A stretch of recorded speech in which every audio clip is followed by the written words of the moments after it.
Hello guys, welcome back sa akong channel guys. So kani mag voice over ko guys sa kining GEM o ground eye magnetometer nga atong gipadala sa ka-TH no, kini order ni siya niya demo, actual demo mi guys sa pag-abot sa unit dito sa iya. And then mo ni siya ang resulta guys. Akong i-share sa inyo kung unsa ang accuracy sa tuang ground eye magnetometer. So explain sa nako niyo guys nga kini nga ihang site naa sa sulod sa balay no. So sa salas mismo. So mo ni siya ang resulta.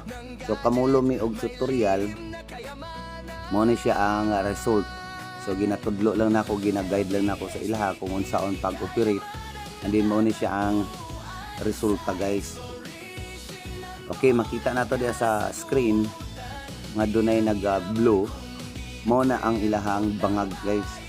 Mo na ang ilahang gikalot no. So kini siya. Kini nag-blow. And then natay mapansin nga naay tulo ka yellow color diha, yellow orange ka color. So naa sa center guys kini isa. Mapansin nato siya nga medyo may pagka-reddish or may pagkapula. Ato siyang i-interpolate para maklaro na to siya. So muna siya no, pasensya na kay tutorial mangguni siya, kibali video call tutorial. Tutora sila ila and then ako na radri sa mga. So medyo nice sayop or naa sila yung mga sipyat. So mo ni ang resulta guys, dunay dakong blow. Ako ipakita sa inyo diha. Kanang blow muna ang ilahang gikalot. Dinhi guys kanang naay gitabunan og tabla. So di pagid sila kontento guys sa ilang nakita gi-review. So nagbuhat may og review. So kini siya kay diri man siya nagbuhat og guro aning tabla kay mao man bangag man na nila diha. Ang ilang bangag guys is 3 meters na siya ang kalawom. 3 meters. Andi nakita sa to ang ground eye magnetometer 3D nga naa ang item sa 9.41 meters. Dinhi aning tungod aning iyang baston kini iyang gitudlo. So bot pasabot nga nilihis gamay gikan dito sa iyang bangag. So gikan sa bangag nilihis siya og gamay lang kay siya o nara ang bangag guys dahil lihis ang item diri.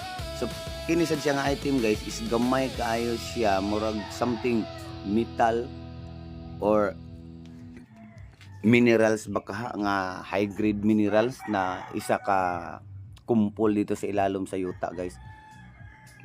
So nakita siya sa 3D manggod is 9 meters and then inani ni siya guys.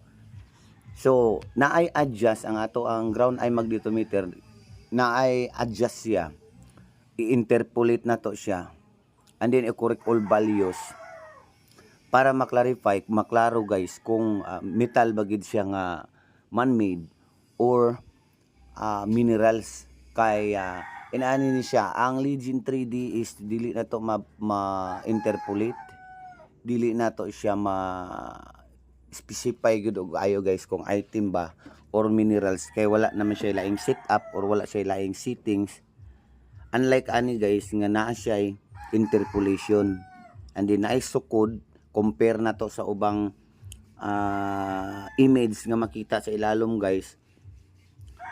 And then ang yung frequency signal gipaubsa na to guys, instead of 5,000 500 paingon sa 1,000 2,000 kini siya guys gipaubos na mo guys, gihimo na mong from 1 to 10 minerals, from 10 to 20 metals, and then 20 to 40 precious metal. So ang nakanindot po daan ni guys nga 3D guys is pwede siya live pointer, pwede siyang i-pinpointer. So i-pinpointer na to guys, check nato ning kaning sa area guys, kaning atong demo karon guys, gi-on na mo ang pinpointer and then i-target na to diri guys aning na ay red object nas ilalom sa ilang banga guys. Atong i-target, so paminawan ninyo guys ang tingog madakop gihapon niya guys o madetect gihapon niya bisan ang kaning red object nga metal naa sa 9 meters na hagip o na detect gihapon niya. So pag human og 3D guys, gigamit din nato ang ihang sound mode o katong ihang pinpointer.